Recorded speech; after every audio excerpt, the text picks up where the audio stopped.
पुल जो अभी कार्य योजना जो प्रगति पर है, उसमें कब ये सुचारू रूप से आम जनों के लिए ये सुचारू रूप से चालू हो जाएगा और क्या तकनीकी समस्या आ रही है?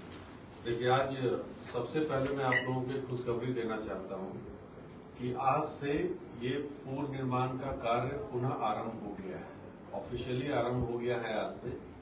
इसमें माननीय उच्च न्यायालय का भी आदेश था और उसके साथ साथ जो लोगों का कंसर्न रहता है कि भाई पुल गिरा तो सरकार को लॉस हुआ, तो सरकार का डेफिनेटली, हम लोगों का सपना तो डेफिनेटली बाधित हुआ। करोड़ों लोगों का सपना था कि जल्दी बने। मेरे पिताजी शुरू से पूर्व मंत्री आर.एन. सिंह साहब लगे हुए थे इसकी शुरुआत में। माननीय मुख्यमंत्री 10 साल पहले इसका आके शिलान्यास किए, तो डिले जरूर हुआ है। कुछ तकनीकी कारण से ये पुल 2 बार गिरा है, तो आज इसका जो पूजा करके अच्छे से कार्य का शुरुआत हुआ और कंपोजिट स्ट्रक्चर में ये पुल बन रहा है। कंक्रीट और स्टील मिला करके ये पुल बन रहा है, जो देखा गया कि जो बेहतर होगा इसके लिए। और जो क्षतिग्रस्त पार्ट है उसका नया शुरुआत नए ढंग से नए सिरे से बनने का आज से शुरू हो जाएगा। इसी सिलसिले में पटना से पुल निर्माण निगम के एमडी साहब आए हैं, चीफ इंजीनियर साहब हैं यहाँ पे, डीजीएम साहब हैं यहाँ पे, एसकोटिव साहब उधर बैठे हुए हैं और तकनीकी हेड भी हैं, यहाँ के पीडी भी हैं संजय जी। सारे लोग यहाँ पे आज पूरे टीम जो है बिहार सरकार के उच्च पदाधिकारी हैं, पुल निर्माण निगम के सब आए हुए हैं। तो आप निश्चिंत रहिए, 1.5 साल इनका समय सीमा तय किया गया है कि 1.5 साल में पुल बनकर सुचारू रूप से तैयार हो जाएगा। क्योंकि बारिश के कारण मीन टाइम अभी से उधर भी काम शुरू होगा, लेकिन जो रोड वर्क है वो स्टार्ट हो जाएगा। आपको इमीडिएट कल 2-3 दिन के अंदर ये स्टार्ट हो जाएगा। जो पहुंच पथ वाला है, तो प्रथम चरण में जो है पहुंच पथ का कार्य शुरू हो जाएगा ताकि यातायात का कार्य शुरू हो जाएगा। क्षतिग्रस्त पार्ट जो है वो कुछ दिनों बाद से स्टार्ट किया जाएगा बनने के लिए, क्योंकि अभी बारिश का भी समय है, तो पानी का लेवल बढ़ेगा तो पूरा ढंग से कार्य शुरू नहीं हो सकता है। विशेष अगर और भी कुछ जानकारी चाहिए इसके लिए तो आप एमडी साहब से पूछ सकते हैं। विधायक जी, लगातार 3 बार पुल धराशायी हुआ और होते रह गया, पुल जो बंद हुआ, अब क्या लग रहा है मजबूती से काम इसीलिए डिजाइन में चेंज किया गया है। समझिए, इंजीनियर साहब भी बैठे हुए हैं, तो जो डिजाइन में फॉल्ट था, मैं विधानसभा में इस बात को मजबूती से रखा था, माननीय मुख्यमंत्री से भी मिला और लगातार मिलने का और आग्रह करने का ही परिणाम है। इतना मैं लगा रहा है इसके पीछे कि आज फिर से ये स्टार्ट हो रहा है। मैं बोला भी माननीय मुख्यमंत्री को, ये आपका ड्रीम प्रोजेक्ट के साथ साथ करोड़ों लोगों को फायदा पहुंचेगा। स्कूल से बिहार के, यहाँ से झारखंड जाना नजदीक हो जाएगा। लोग 4 घंटे 5 घंटे में बाबा बैजनाथ को जल चढ़ा करके आ जाएंगे। एयरपोर्ट हो गया, अब 2 घंटे में पर्वता के लोग जो 5 घंटा लगता है पटना जाने में, 2 घंटा में देवघर पहुंच जाएंगे। एयरपोर्ट हो गया यहाँ पे, एम्स देवघर में नजदीक हो जाएगा। तो मल्टीपल फायदा इससे होने जा रहा है यहाँ के लोगों को। तो बहुत ही ड्रीम प्रोजेक्ट है। और जो आप बोल रहे हैं क्या लगता है, अब लग रहा है 100% अब श्योर है कि ये पुल अच्छे से बनेगा। 1.5 साल में जो भी किरकिरी सरकार की हुई है, अब मुझे नहीं लगता है कि होगी। अब ये पुल तैयार होगा अच्छे से। पुल बंद होने के बाद क्षेत्र के लोग काफी मायूस थे। आप लगातार सदन में आवाज उठाए और आज जो उनका परिणाम यह आया कि आज पुनः पुल चालू हो रहा है। कोई भी अच्छा कार्य करने में बाधाएं तो आती रहती हैं, इतिहास रहा है। कुछ बड़ा कार्य होता है तो बाधाएं आती है, तो वैसे इस तरह की बाधाएं आई है, वो खत्म हो गई। क्षेत्रवासी बहुत खुश हैं, खुशी का माहौल है पूरे क्षेत्र में हमारे।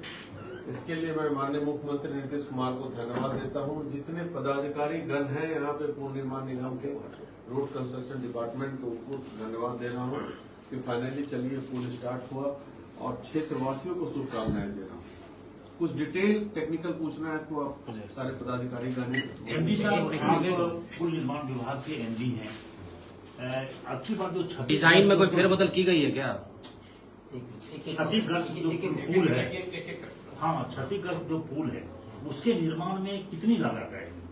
क्षतिग्रस्त जो पुल है उसके निर्माण में अतिरिक्त कोई भी लागत नहीं आएगी। वो कॉन्ट्रैक्टर का ही जो था अवार्ड अमाउंट था, उसी में उसको कॉन्ट्रैक्टर को बनाना है, उसके लिए अतिरिक्त कोई खर्च नहीं आएगी।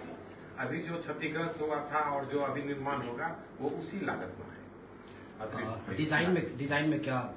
डिजाइन परिवर्तन किया में गया? कुछ चेंज कर दिया गया है। इसमें जो हम लोग का जो डिजाइन इस बार जो हम लोग एडॉप्ट किए हैं, जिसको IIT रुड़की और अन्य संस्थान से हम लोग फिटिंग करवाए थे, ये composite steel beam width concrete dead slab नाम इसका है। जी। इसका इन जनरल भाषा में आप समझिए तो नीचे जो हम लोग गर्डर देते हैं वो स्टील की रहेगी और ऊपर जो डेड स्लैब है वो कंक्रीट का है।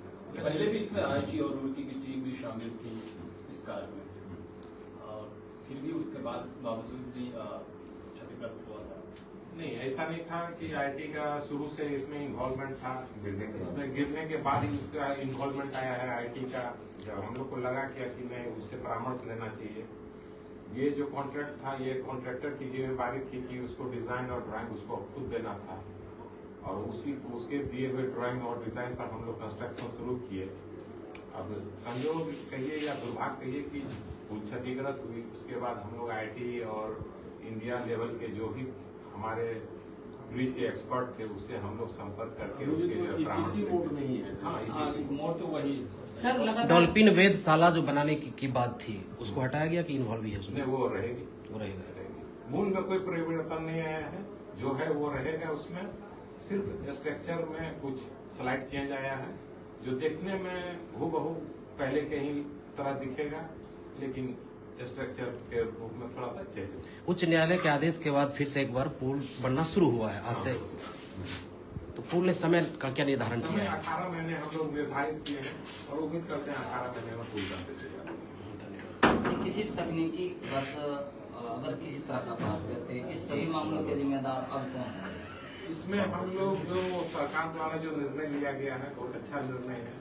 पहले जो कॉन्ट्रैक्टर के द्वारा डिजाइन किया जाता था और ऑपरेटिंग इंजीनियर के द्वारा चेक किया जाता था, इस बार एक और प्रावधान किया गया है कि IIT के एक समूह को जो है इसमें मॉनिटरिंग के लिए लगाया जाएगा, जो समय समय पर आके और रेगुलर जो है वो विजिट करके पुल का निरीक्षण करेंगे, उसका जांच करेंगे और इंश्योर करेंगे कि वो जो है गुणवत्ता के साथ पुल के निर्माण की प्रक्रिया ऐसे समय में शुरू हुई है जबकि गंगा नदी के जलस्तर में वृद्धि होना शुरू हुआ है, तो कितना इसका असर पड़ेगा? इसमें बहुत ज्यादा असर पड़ने का नहीं है, क्योंकि हमारा जो स्टील डेक्स है वो फैक्ट्री मेडेड है।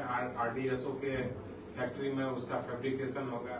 बरसात के समय में हम लोग कोशिश करेंगे कि जो भी हमारा गर्डर का फैब्रिकेशन है वो पूरा होके आ जाए, और बारिश के बाद उसको लॉन्च करके हम लोग मतलब समझिए, काम यहाँ नहीं दिखेगा आपको, लेकिन काम जो लैब जहाँ पे काम है, फैक्ट्री में काम फैब्रिकेशन का वो होता रहेगा, चालू रहेगा। आपको जो दिखेगा जो अप्रोच पथ का कार्य है वो आपको दिखेगा चालू रहेगा, और बारिश के बाद वो जो फैब्रिकेशन होगा उसको असेंबल किया जाएगा।